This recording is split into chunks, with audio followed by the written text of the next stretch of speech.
hello, podcast listeners, and welcome. Welcome to another episode of The Doctor's Corner, where we acknowledge this nation's military and veteran population and encourage nationwide literacy. I am your host, Dr. K, an educator and a proud United States Navy veteran. And dear first-time listener, on The Doctor's Corner podcast show, we have a dual mission, which is encouraging nationwide literacy and acknowledging this nation's heroes and veteran population while providing them with information and resources specifically designed for them. Just in case you missed June's episode, we visited with General Counsel Sarah Compton of 22 Kill, a nonprofit organization that services veterans and first-line responders. So be sure to check it out. Today's show, we're promoting literacy. You may or may not know that only half of U.S. adults read above the 8th grade reading level, so on The Doctor's Corner, we conduct literary critiques, offering our subjective evaluation and star ratings, whether a featured compilation is a 5-star compelling read, a 3-star average read,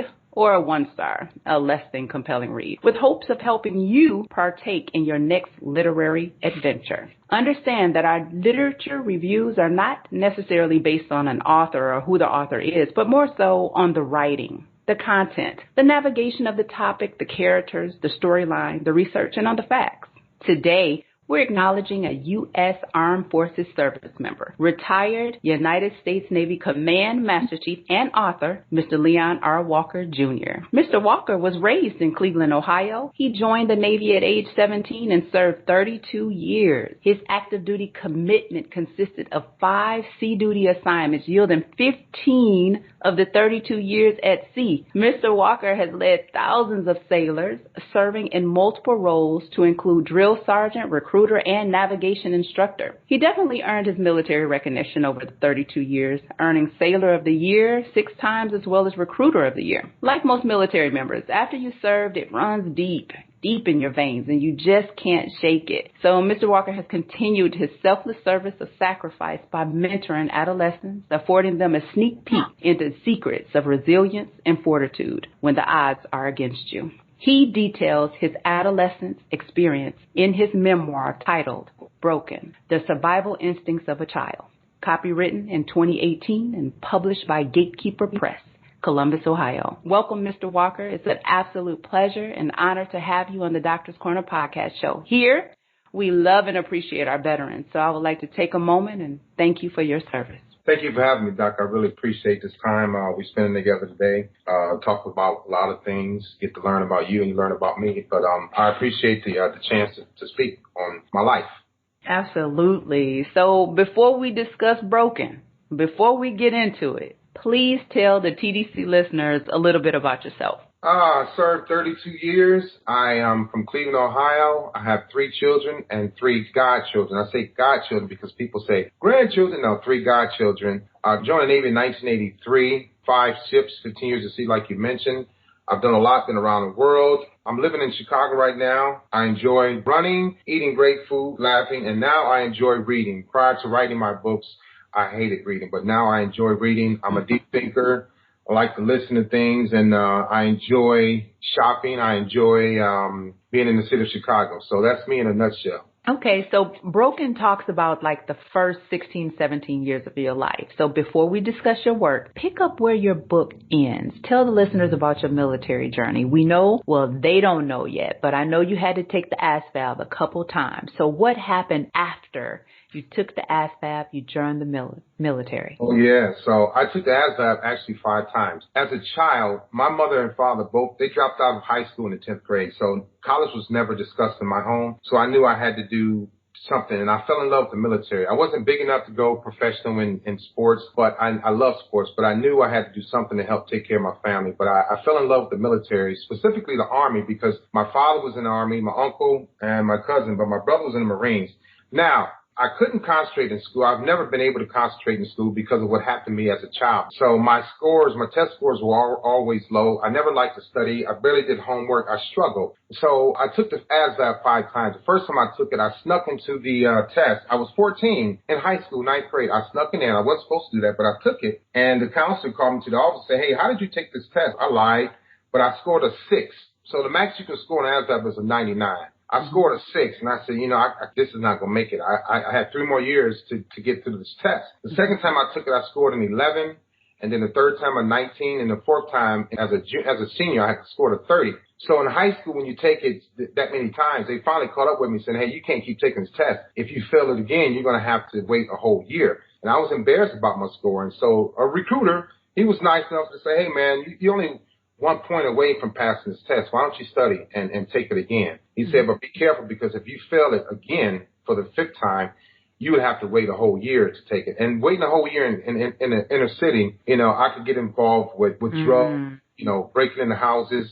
I'm unemployed at the time, so I didn't have any choices. And I knew I wasn't going to college. I never even took the ACT, never even talked to a counselor about going to college. So I took it for the 5th time, and that's what my second book is called, 1 Point, because I passed the ASVAB by 1 point. I was pretty much ready for the military physically, but I wasn't ready mentally. I didn't know what was going on. The Navy, of course, back then, and it still is, predominantly white. I didn't have any issues with any whites or Asians or Filipinos or Mexicans, none of that. But I just wasn't ready to go and leave my home and go into a military branch. I felt like I was all alone, and I was. So anyway, I get to boot camp.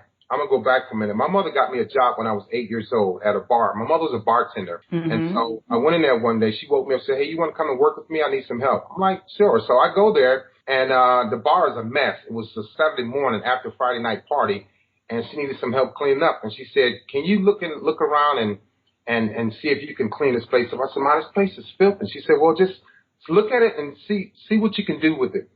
Take a look at it and see how you can clean up, and then go back and see what it looks like after you're done. And so I did that, and I cleaned the entire bar up. It took me like 4 or 5 hours. And so the owner came in, and he told my mother, he said, Sylvia, my mother's name's Sylvia, I can't pay anybody for cleaning this place up. She said, nobody cleaned it up. My son did this. You don't have to pay him. And he looked at me, and he said, you want a job? I said, yeah. So 8 years old, I was 8 years old. I'm telling you a story for a reason. I was 8 years old, and I had my first job with my mother. I knew then that I had a work ethic. And even if it was just cleaning, I could work. And so I go into the Navy, and we get to boot camp. I'm intimidated because out of 88 people, I had the lowest score. These guys had 89s, 90s, 95s, 75s, and I was intimidated. So one day back then, they called them company commanders. He called me. We were laying around stenciling our uniforms. You remember how we used to stencil everything? Yes. And he said, Walker, get over here. And I kind of stood up, and that's all I heard because I was afraid. I was away from my family. I was nervous, and I could see his lips moving, but I didn't hear anything coming out. What happened was my mind had went back. I was in a fight or flight type of mindset. My mind went back to when my mother was talking to me when she hired me, when I cleaned up that bar as an 8-year-old kid. And by the time I snapped out of it, he said, you need to take these 10 young men and show them how to stamp their clothes. He said, you're slow, but when you get it, you get it. And I said, yes, petty officer. At that moment, I could feel my confidence building. And I said, what do I do next? So all I did was said, attention. I didn't even know what I was saying. These 10 men, young men, they were all in the nuclear program. Very intelligent. When I told them come to attention, they came to attention. When I said, forward, march, and they followed me. We went to this back room, and I started giving out orders. And as I gave out orders, they started doing what I was telling them to do because all we were doing was stenciling our clothes. That was a turning point for me that I could lead. I had work ethic, but I transferred that work ethic mindset into being a leader. That's when my life really started changing. The boot camp, I knew that I could thrive in an all-white, pretty much predominantly white establishment. And so, I never had an A school because my line scores were too low. Back then, I went to a program called Seaman ATD, where you only learn the basics terminology for naval ship life. And I had the basic school. I didn't have an A school. It was an apprenticeship program. So another turning point, I get to the ship in 1984, April 1st, go to Long Beach. I get out the cab, and I'm on the pier, and I can see this ship. I'm looking at these grown men standing around. They got beards and big bellies, and they're smoking cigarettes. Here I am, 18 years old, terrified little black kid. I didn't know what to do. I didn't even want to go on a ship. It was banging up against the pier. I could smell the fuel. I could smell the pier, the water, and I just didn't want to go on that ship. But I got on there, and the guys took me in. And so I stayed on that ship for 4 years. I was in deck division for 2 years. And another turning point was, again, my LPO was struggling with leading guys in the division. And he said, Walker, I see that you have this thing. It always came back to me, work ethic, work ethic. People kept mentioning that, and that's what saved my life in the military. He said, I see you have work ethic, so we're going to make you the leading seaman. So that was my first time becoming a leader. Aside from boot camp in 1985, I led 39 people for the next year, and then I became a quartermaster. So I had to strike to become a quartermaster because, again, I didn't have the line scores, but I had to work my way up to being a navigator. So, and I did that. Okay, very nice. And I was 18 years old. Yeah, I was 18 years old. Yeah, I sure was. So my next question for you, you kind of touched on it. Having served in the United States Navy, how did the military experience contribute to the man you are now? So in the military, they don't ask you to do anything. They tell you what they to tell do. You. Right? And so we were on a smoke deck one day. We were smoking, me and the young guys thinking we were cool, and they force you to grow up. You don't have much time, but you just have to get into a job and do it. So I was making fun of my LPO, my leading petty officer, because he was a white guy with a huge stomach, and he was about maybe 30 feet away from me, and I was telling my friend, I'm like, man, BN1's got a big stomach. And we were just smoking and laughing, and he walked up on me. He said, Walker, what did you say to me? I said, nothing. And he said, you know what? Every time I come out here, you talk about me, you laugh and joking. I got something for you. You're going to drive the ship tonight. And I froze, Doc. I froze. It wasn't funny anymore because the school that I had gone to, I had never driven a ship. The ship is 453 feet long, 41 and a half feet wide.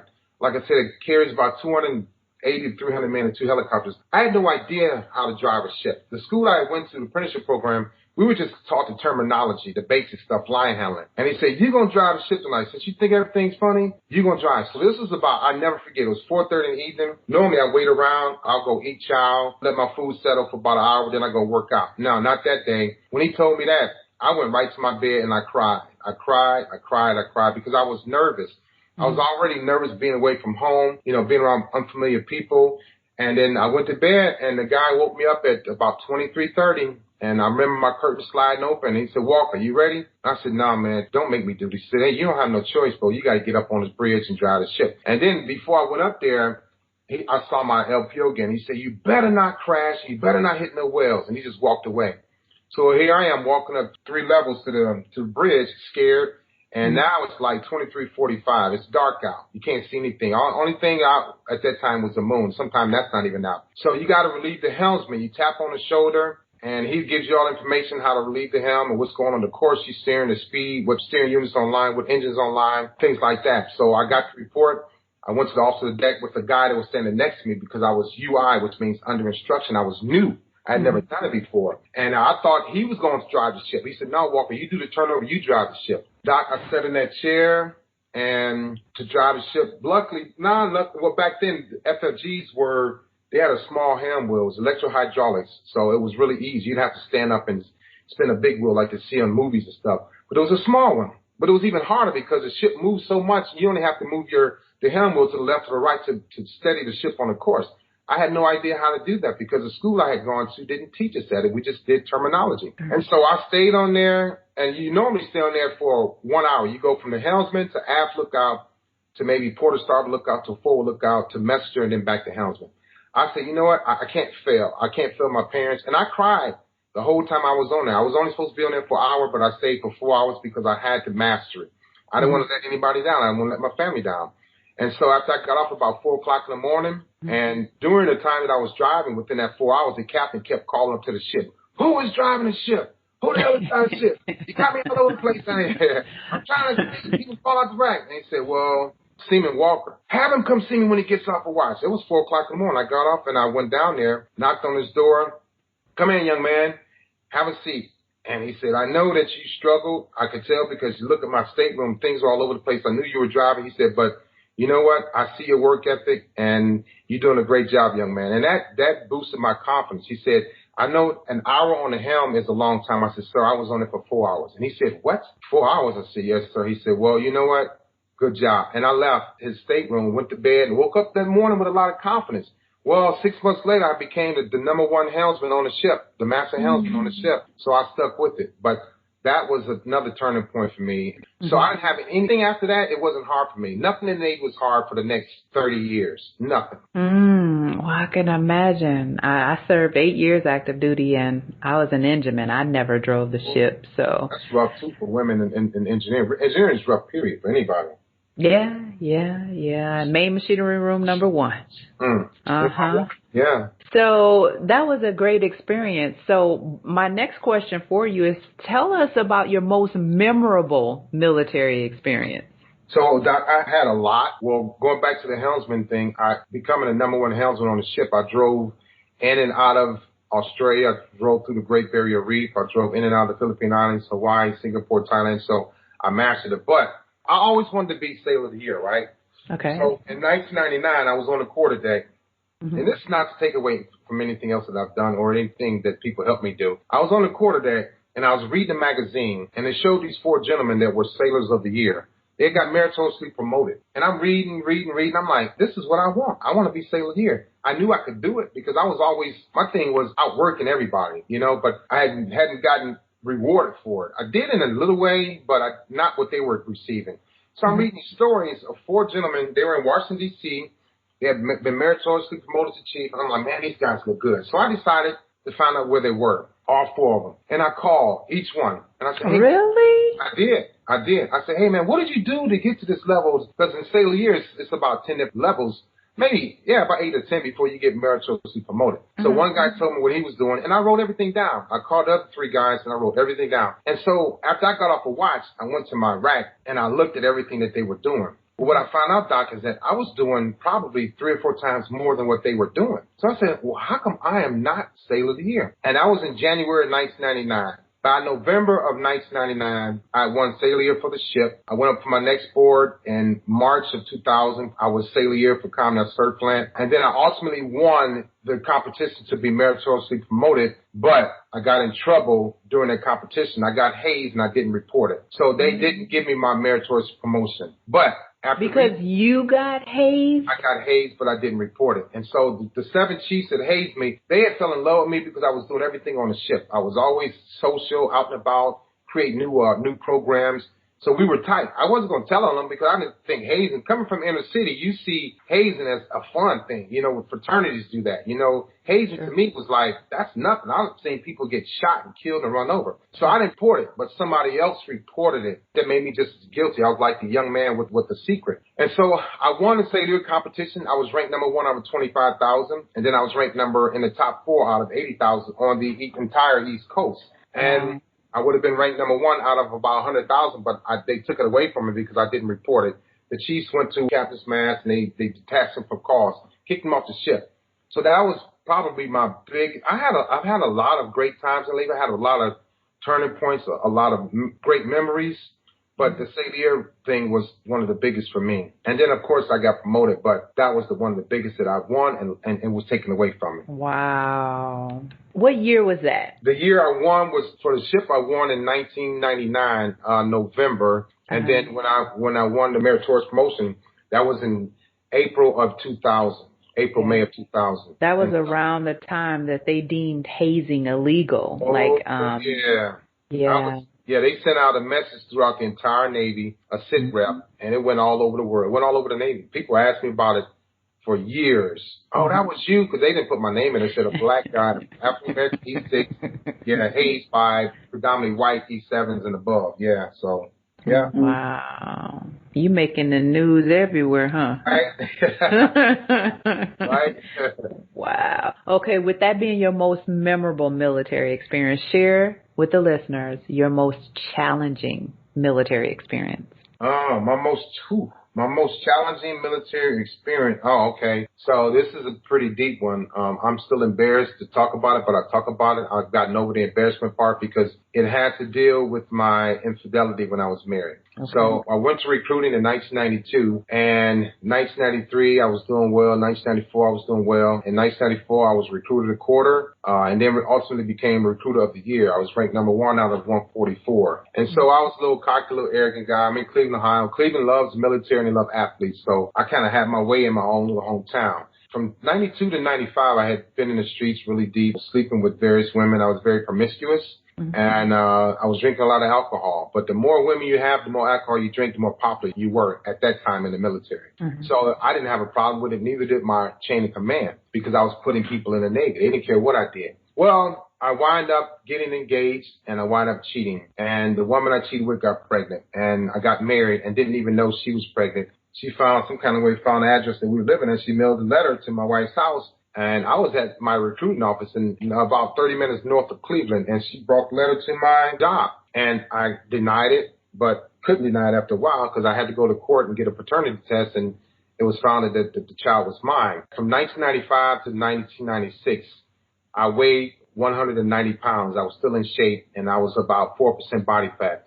But with the stress and all the alcohol that I was drinking and the bad food that I was eating and worrying about my wife leaving me, and now I got to pay child support. I got another child. I went from 190 pounds to 245 pounds in 1 year. My body fat went from 4% to 33% in 1 year. So I was counseled on my weight. I was about to get kicked out of the Navy. I had 12 years in. I was the first class. And I had a family. I had a wife. I had a newborn daughter. And then my wife was pregnant as well. But our child passed away. She was stillborn. So I lost the child. And 4 months later, the lady that I cheated with had a daughter. And they both had the same name. Didn't even know it. Yeah. So I was in my recruiting office going through that, gained weight, practically grew out of my uniform. Body fat went to 32%. I got counseled. And the doctor from the hospital that my daughter was born in Memphis, her mother was in Cleveland, but they took a trip that summer and she went to Memphis and had my daughter premature in Memphis. So the hospital was calling me and saying, hey, you need to put her on your page too, which I didn't do because I was like, I don't know if that's my child. I hadn't gone to court yet. And so they called my chain of command, my captain and chief recruiter called me. He's a master chief, called me and said, hey, you need to put this baby on your page too, blah, blah, blah. It just got real crazy. And I didn't want to be in the Navy anymore. At that point, I really didn't want to be alive anymore. But I found the strength and the effort to say, you know what, you screwed this up. You can't give up. You can't quit. You got to make it better. And so I wound up leaving recruiting with really, really bad evaluation. A year after I was recruited when I was recruited I was number 1 out of 144. But when I transferred, I was 144 out of 144 with a very bad evaluation. My wife wound up staying with me for another 12 years. We transferred from Cleveland in 96, went to Virginia, and that's when I went to my next ship and got my weight down. So I got checked on board the ship, and they counseled me again. They put me on the diet program, and within 45 days, I went from 245 back down to 190. So that was one of the worst situations in my life, actually not just the military, but in the Navy. And it was all because I didn't fix my childhood. I was very immature. I didn't get any help. And I still hadn't got any help after I transferred to a new ship because my work ethic and my type A personality, I just kept driving forward. I didn't think I needed to see a psychiatrist, but I should have, but I did. Sure. You mentioned your second ship. What was the name of your second ship? Second ship, one of my best ships was USS Carr, FFG 52. That ship really put me on another level as far as promotion and being a leader and doing well, get back on track. So yeah, USS Carr, FFG 52. What was your motivation for penning Broken? So what happened, Doc, I never wanted to write a book. I hated writing. The only time I liked writing is when I was writing evaluations for my sailors to get promoted or to get to the schools that they wanted. So in 2016, I went to the barbershop. The guy that was trimming my beard, he was just in there. He was having a bad day. He was like, I'm starting this new program called Legacy Reentry. And I'm looking for people that can help me talk to these young men, get them off the street. I want to get them jobs. I want to get people food and clothes. So I didn't say anything. But the barbershop owner is a friend of mine. And he said, well, why don't you talk to the guy in your chair? And he stopped cutting my beard. And he said, who are you? I said, Leon. He said, tell me a little bit about yourself.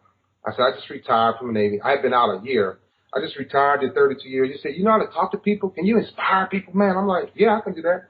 He said, well, come to my office tonight. I want to talk to you. I want to interview you. I want to hear about your life. I said, are you sure? He said, yeah. So I went home and got showered up and changed, and then I went to see him about 7:30. This was June 6, 2016. And we sitting there drinking coffee. He said, okay, let's get started, like you and I are doing now. And so he hit the record button, and by the time I got to the third grade, his eyes had popped out of his head. His mouth was open. He said, man, that's a lot, man. You've been through a lot. I said, that's just the third grade. It's a lot more. And then he said 7 words to me. He said, why don't you just write a book? I didn't know how to write a book. I didn't want to write a book. And so I kind of waited for a little while, and then I started working at the MEPS. I was a supervisor there. Then I became a teacher, military instructor in the NJRTC program, and I was in classroom one day, and this young lady, I had already started writing a book. I had put it together. By the time I was teaching, it was 2018. It was 2 years after I started writing the book. This young lady came and knocked on my door, and she waved at me through the door, and I waved to her to come into class, and she wouldn't come in, so she kept waving. And I kept waving back. And so I went to the door. I said, what are you waiting for? She said, you don't get it, do you, Master? And I was like, what are you talking about? I said, listen, you're 14 years old. You're not going to talk to me like that. So she rolled her sleeve up, and she had 13 cuts on her arm. She was a cutter. First time I'd ever seen that. And I told her to come on in. And I did have a copy of my book at that time. I wasn't even promoting it. I wasn't marketing it. I didn't do anything with it. And I said, pick a chapter. I'm going to show you something. I said, this is me. I showed her. She said, that is you. You didn't know. I'm like, yeah. Lo and behold, she picked a chapter. And it was a chapter where I talked about my attempt to suicide when I was 11 and 12 years old. And we read it, And she said, Master Chief, you need to let people read this book because I feel myself changing right here in front of you. She said, I don't want to kill myself. I said, no, you can't. You have a brother or sister. You have people that love you. And so that's when I really started promoting my book. I just wrote it in the beginning just to write it to see if I can do it, and I did it. But when I saw that it inspired this young lady, it made her not want to kill herself, and that's when I started really putting it out. Wow. Ooh. Yeah, I know, right? It's a lot. The book, I was speechless. Broken is a memoir about your childhood experience. In some instances, names may have been changed to potentially protect certain people, time, or events. What percentage of this memoir is true? 100%, with the exception of, I would say, 1-2 names. Everything else is 100% true facts. Wow. Yeah, the two names are changed. Actually, 3 names. My babysitter that molested me, my uncle that was fondling me and sexually abusing me, and the man that my mother moved into our house, Chaz. His name, Chaz was a very instrumental in changing my life. But those 3 names, other than that, everything is what you see, is what you read, is what you get, is true, 100% facts. Okay, so Broken disclosed a great deal of tragedy for you as a child, and having so many family members involved in your memoir. How has your family, have they mentioned or not mentioned in Broken, responded to some of the secret truths that was revealed? That's a good question. My brother didn't know. He said, "Man, had I known this," but I didn't meet my second brother. Wait, which brother? Ralph. Is it Ralph? Oh, yeah. okay. I didn't meet him until 1979, so he didn't know. Nobody knew about any of this until 2018. My sister didn't even know. So she hasn't said much about it because we are very close, very tight. Did she read it? She has it. I think she's afraid to read it because my sister and I went through all of that together. Some things happened too. So I think she just waited because she's in school now. She's going to USC. She's going to be a social worker. So she's probably waiting to take it all in, I believe, because her mindset is different now. She's older, much more mature, and for her to go into social work, she has to be ready for something like that. But because it hits so close to home, maybe she's probably good with other people that are not family members, but since it hit so close to home, she hasn't processed it yet. But my brother that I found out I had in 1979, he read it. He said, "Man, I didn't know you went through all of this." And my other brother, I don't really talk to him. He hasn't read it. He's doing his own thing. He's got hooked up in drugs with my mother, so he and I have a strained relationship. My kids, I think they're afraid to read it. I really do. They haven't read it yet. So I had some cousins that read it. As a matter of fact, I had another cousin that he was one of my, I'm not going to call him my favorite. He was kind of my favorite. He was. But he used to favor my sister when he'd come home from the Army and have his uniform on and take her out. He never took me anywhere. I told him about that. I said, "Man, you were my favorite, but you never took me anywhere." But anyway, he read it, and he was like, "Man, I didn't know." He said, "I would have come over there and beat those people up," because he could box. He used to box in the Army for years. So bit by bit, cousins are starting to read it, more and more. They either watching TV or see me on a TV show and like, "Man, I saw you in the show. I didn't know you had a book." I went and got it and read it. So, yeah, family members are, like, real touchy about it. I had one cousin that said, like, asked his sister, "Why did he write a book?" So family can be real different when it comes to things like this. When you buy a house, a car, you get married, or write a book, family, their true colors will come out, Doc. It sure will. Absolutely. I believe that. I believe it. Okay. All right. So the setting of Broken is your home, your hometown, Cleveland, Ohio, during the year of 1970 to 1983. Identify which chapter was the most difficult chapter to write, or which was the most difficult secret to reveal. The most difficult secret to reveal, there was 2. The uncle that used to touch me, because I never talked about that, and it got so painful that I didn't think that I could have kids because of the way he handled my private parts. But the other one, people were asking me, "Hey, when your mother got her teeth knocked out by your uncle, why did he do that?" Those 2 incidents when my uncle used to touch me and my other uncle punched my mother in the mouth, I don't know why they argued or they fought like that. I have no, still to this day. Wow. Can you recall in your book, you disclosed that your mom shares with you as a young child that she was raped by an NBA player. Can you recall how old you were when your mom told you this? I was probably 10. He was Latin American. She had told me his name at one time. And you know what, Doc? The name came back to me when I was writing the story, but then it left. It went away again. For some reason, I can't remember the name, but it was a very prominent professional athlete, very prominent, well-known too. So in the first 4 chapters, you introduce the matriarchs and the patriarchs of your family as all being troubled to some degree. Yes. Of course, no one has provided guidelines on being a great parent, but with hindsight being 2020, who did you have the most trouble forgiving when you recalled your childhood? My uncle, because, my 2 female cousins, they did what they did. My babysitter, she put me on a path of destruction too. But the way I was thinking about it, women are supposed to touch men, not little boys, which I was a little boy, but she gave me comfort. So I forgave her. I never even thought that what she did was wrong until I got older and went through therapy. I didn't realize I was abused until I was 50, Doc. January 2015, when I was going through my physicals for retirement, I had to go see a psychiatrist and a social worker, and she, first thing out of her mouth after she read what I wrote, she said, "Do you realize you were abused?" I had no idea. I didn't process it as abuse because, my uncle did what he did, but my babysitter came after that. So I kind of forgot what he did because she made me feel so good about having sex with her, and she was older. That was like a badge of honor. How can I tell somebody a girl raped me? You know how much fun they'll make of me as a, what do you mean a girl raped you? What's wrong with you? That's how men think. That's how they were thinking back then. How can I tell somebody that a girl raped me? They wouldn't believe that, but it happened. But the person I had the hardest time forgiving was my uncle. I never forgave him until I was going through therapy. I was 50 years old, and I started crying about it. And I forgave him, even in his death, because he bullied me. He almost ruined my face. He almost ruined my private parts, and I was just afraid of him. It was like I blocked it out for many years. I suppressed it, and I said, thank God. Doc, I could have become a rapist because I was raped. I could have become a child molester because I was molested. I could have touched little girls or even little boys because I was touched by a grown man. But I had a choice, and I knew I had a choice. I knew those things were bad, even having sex at 8 years old, even looking at porn at 7. I knew it was wrong. I knew it was bad. So morally, I have something to hold on to. My parents were great parents. They taught me a lot about doing the right thing, about saying the right thing, about having respect. So I was more educated on morals than I was on, doing the bad things in life, like people hyping it up or patting you on your back because you had having sex at 8 years old, which people do. If you're having sex at 12 years old, that's like a badge of honor, which people do. And so I did have, my moral foundation was great. It was solid. So luckily I didn't become a rapist or a child molester, but I did, however, become very promiscuous. Sure. I did, however, delve into prostitution at age 15.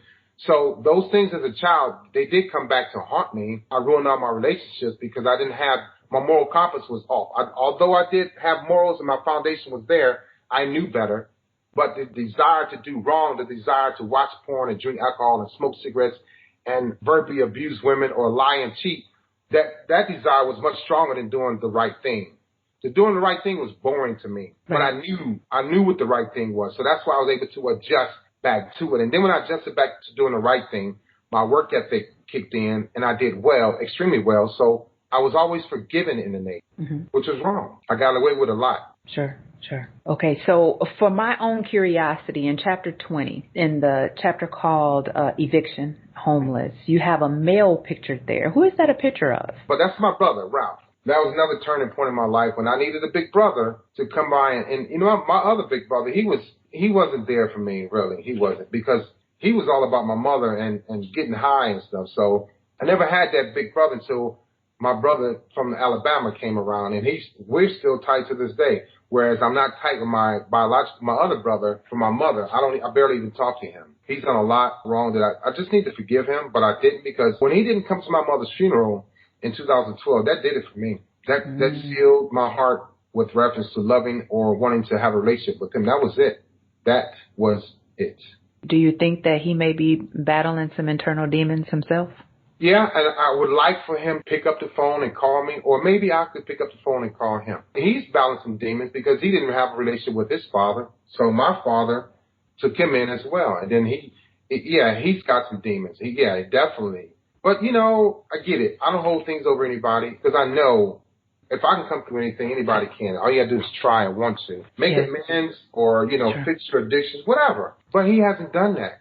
Well, I can attest based off of what's written here in Broken. You guys went through a lot, and just to have you standing and still alive that's huge. It was hard, Doc, but I tell you, the military, the Navy saved me. I forgot about a lot of those things. I had so much fun. I grew a lot. You know, I was surprising myself like weekly. I was surprising myself, and I'm like, I'm in California. You know, I'm living in California. I'm 8 years old. I'm on a warship. I'm leading people. You know, I'm driving this ship. Even though I was terrified, crying, my knees buckling, I did those things. So I forgot about. I didn't want to go back. I remember my past, but that's what made me strong because I said I got to do something to not go back to that. Because I felt those demons. They kept pulling and pulling and pulling. They kept pulling me. So danger was always fun to me. You know. Let's talk about the peripheral folks that you had in your life, but they seemed like they were angels to me based off of what you had to endure. So we had Clayton Burrows, who was your teacher. Yeah. And Mr. Sway, the football coach. Yeah. Chaz, the individual that your mom moved in. Miss Eileen, your temporary living lady. Yeah. Miss Shell, the neighbor that gave you that eye for trying to climb out the window. Oh, I was a and then, you're on your way out.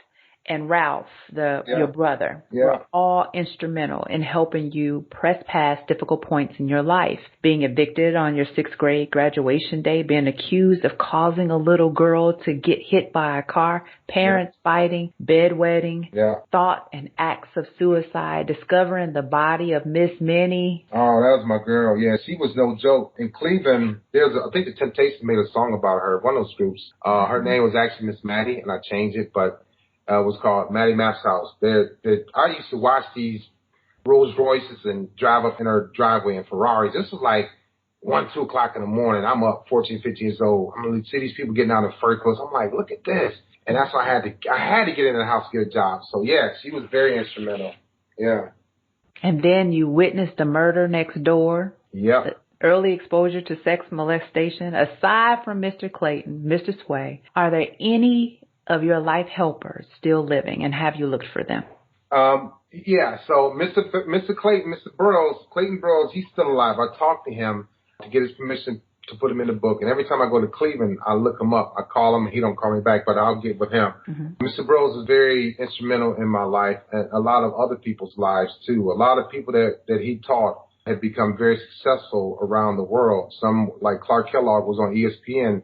He taught Clark Kellogg. That was his teacher. We have people that have played instruments that have gone to do great things around the world. Mr. Sway passed away a few years ago. He was at his job outside of his building, and 2 kids were fighting. He went to break up the fight, and he had a heart attack. Yeah, I talked to his son 2 years ago. Yeah, so Mr. Sway is not around anymore. Mr. Burrows is still around. Chaz was very instrumental in my life. He taught me a lot. Even though he was 100% gay, he moved in with us, but he taught me. Because of him, I was able to make it through the 7th and 8th grade because he taught me about social studies and science and English. He was just I think Chad was a genius because he would help me with homework, different assignments that I had no clue about because, again, I couldn't concentrate in school because, you know, always thinking about being molested and thinking about porn and stuff, but he helped me get through that.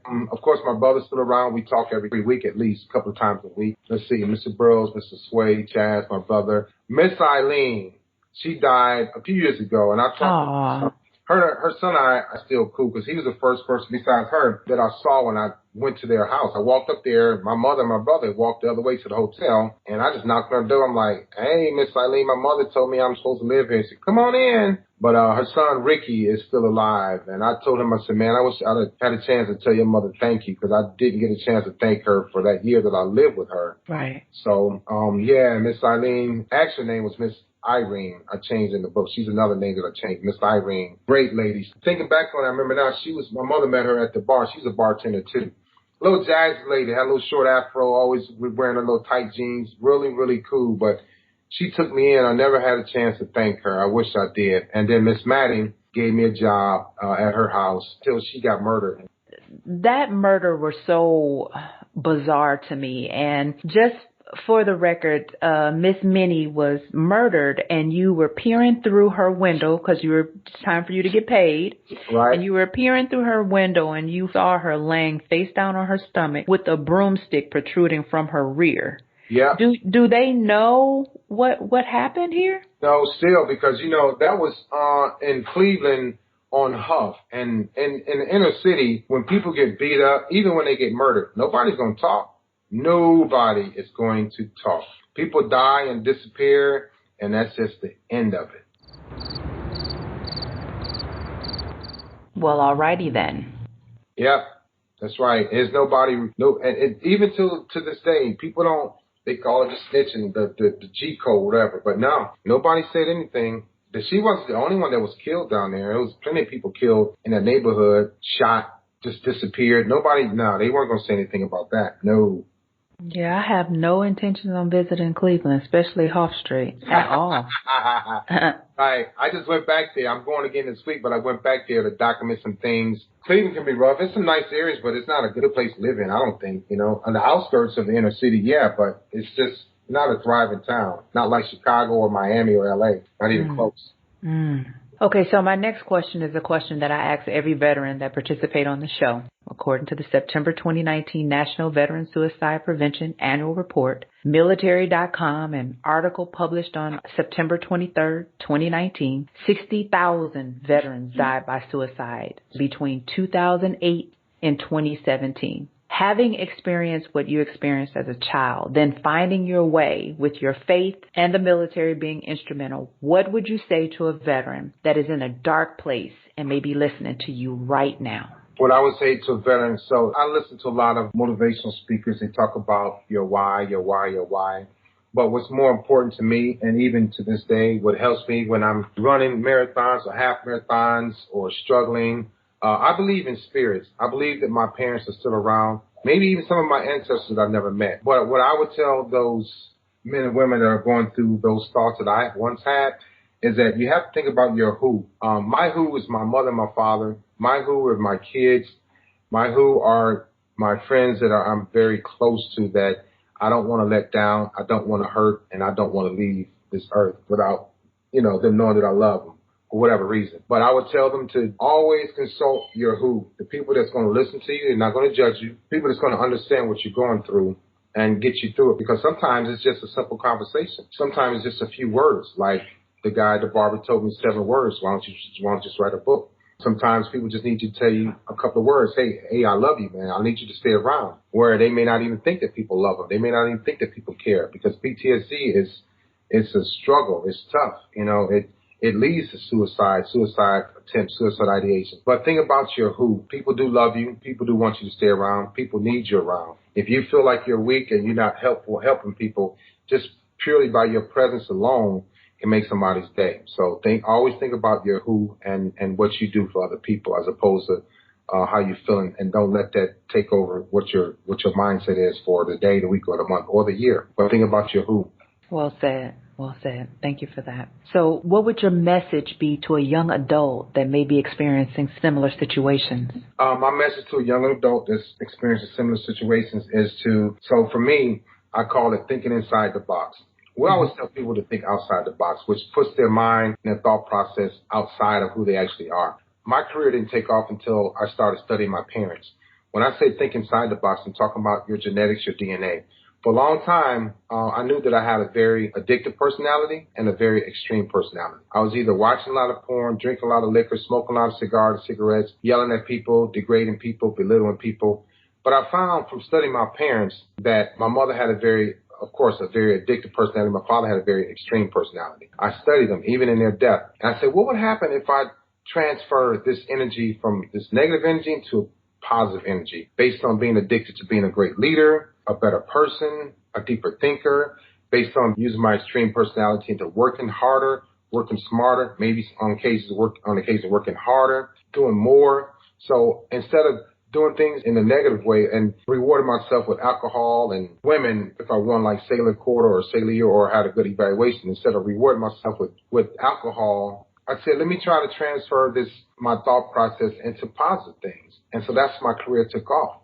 So I put more energy into doing right instead of doing wrong to reward myself. A lot of people reward themselves. If they work hard, they go snort some cocaine or smoke some weed or something. Mm-hmm. If you work hard, don't reward yourself with drugs, depressants or antidepressants or uppers or whatever the case may be.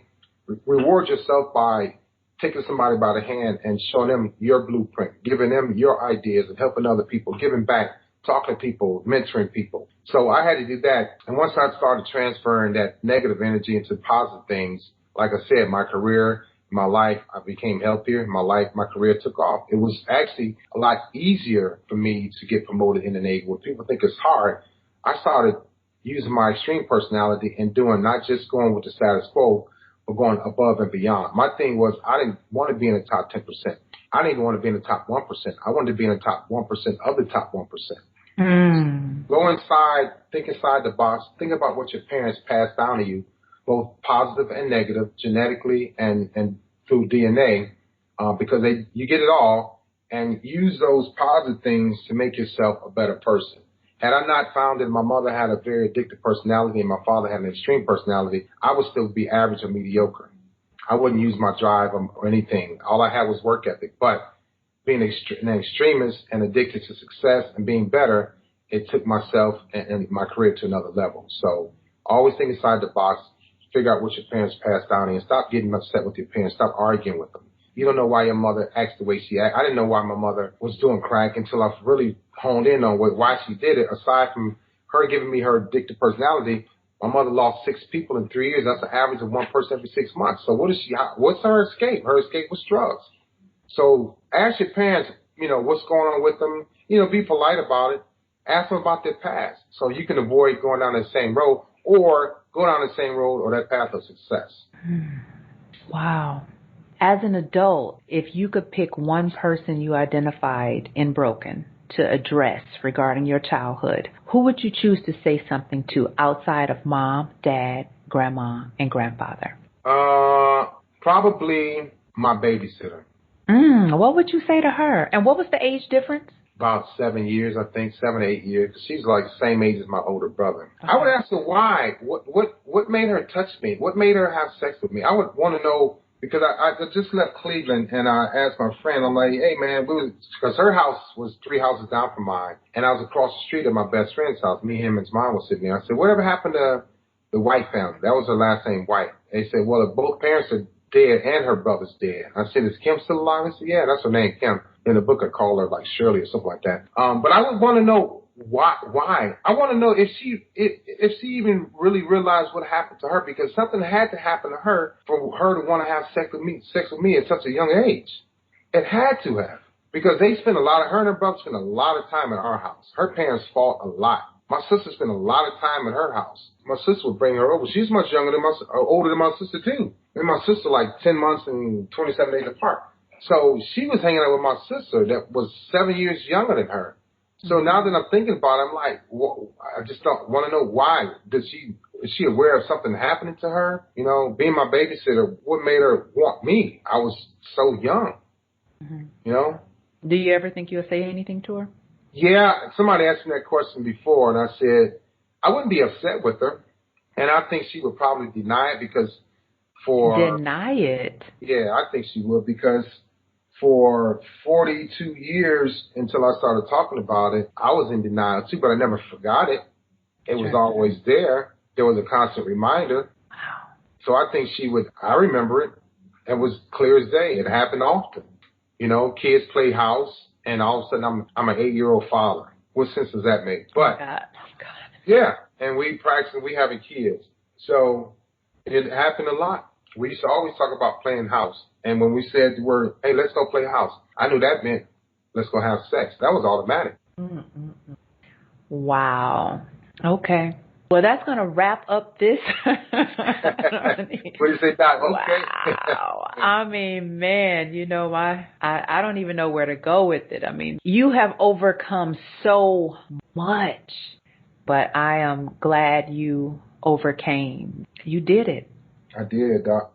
Well, I'm glad you are well on your path to being God designed and who He made you to be. But I'm very grateful that you shared your story, because if you're out there, I'm sure it's many more children that may go through this, and man, does my heart hurt for them.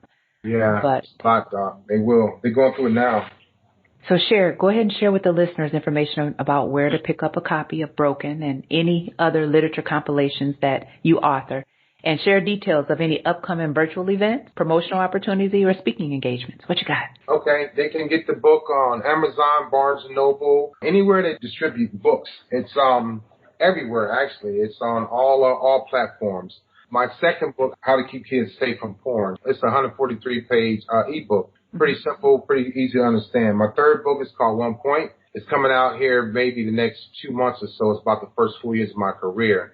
You can find me on Instagram as Leon R. Walker, LinkedIn, Facebook, YouTube. Everything is Leon R. Walker Jr. I have some more speaking events coming up. I'm supposed to go to Atlanta and speak about be on a relationship panel, which I was for Valentine's Day. I did a relationship panel in Atlanta. Really, really nice. So I'm working on another book about relationships called Love Ship. So that may be out before my actual third book about my first 4 years in the Navy.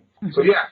Anything else virtual, aside from that, that's it right now. But I'm always here, ready to speak to people, willing to talk, willing to help. Sure. And if you could share your website address with the listeners?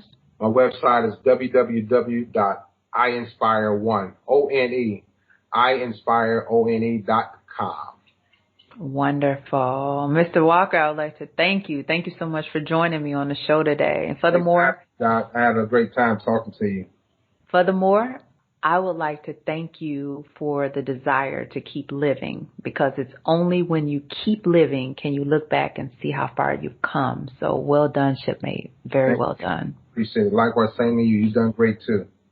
There you have it, listeners. Another episode of the Doctor's Corner. In closing, Broken, The Survival Instincts of a Child, authored by Leon R. Walker Jr., can be found in either hardcover or soft. It's about 260 pages with 36 short chapters. The text is well written and engaging. I extend gracious accolades to his editor, who he named as Dr. Alice Vitiello. Hopefully I said that right. The artwork or cover is phenomenal, and I believe he lent initial credit to Harold, the Chief Nance, for getting it started, but the final product and the salute goes to Bryant Martinez. As far as the content, Broken was a difficult read. Not as in lack of uninteresting text, but difficult because as this novel carries you between the chapters of introducing the grandmother, a verbally abusive maternal figure, the grandfather who physically abused his wife, the mother who did not quite have it all together, the dad who was also physically abusive and an alcoholic. Oh, and I cannot forget about the dear uncle who knocked out his mom's 2 front teeth. And that is when you discover that young Leon, then only 5 years old, had multiple opportunities to witness similar monstrous acts that you and I both know no child should be subjected to. But at this point, the book has not even gotten started. You will have to read about the acts of molestation, rape, rejection, and crime on your own. But this novel forces you to wonder, how can a child survive in such conditions? This novel forces you to self-evaluate who you are and who you were as a child, as a teenager, and as a parent. This novel introduced me to situations that I can barely imagine that a child would be subjected to. I will honestly say, my morbid curiosity compelled me to complete this literary compilation in less than 7 hours of reading time. Why? Because each chapter tantalizingly crescendoed to the next chapter, and knowing in the back of your mind this is a memoir that is potentially all true, you continue reading because you want to know what happened next. Broken demonstrated exceptional continuity and flow, was remarkably engaging, and the plot teetered between abuse, crime, poverty, drugs, and sex with our main character, a young Leon R. Walker Jr. Broken is a powerful, spellbinding, well-devised memoir, and one would like to think, this could not happen to a child. But it did, and more times than not, the truth can be painful, but hope was not lost. So for this reason, I extend Broken, The Survival Instincts of a Child, 5 stars. This should be your next literary adventure, and I can assure you, you will not be disappointed. I am willing to send a read. If you're interested in reading Broken, The Survival Instincts of a Child, you can inbox me on Facebook at TDCDRK or email me at thedoctorscorner2018 @gmail.com. drkay.com, and I'll send you a copy for your reading pleasure. This concludes this episode of the Doctor's Corner, and thank you, listeners, for tuning in to this episode. And remember, you can find us on Facebook, Instagram, Twitter, YouTube, and be sure to subscribe to the show on Spotify, Stitcher, Radio Public, iTunes, TuneIn, Libsyn, iHeartRadio. Simply type in the Doctor's Corner with Dr. K. Subscribe, listen, and like. Why? Because we like you back. And remember, reading is still fundamental.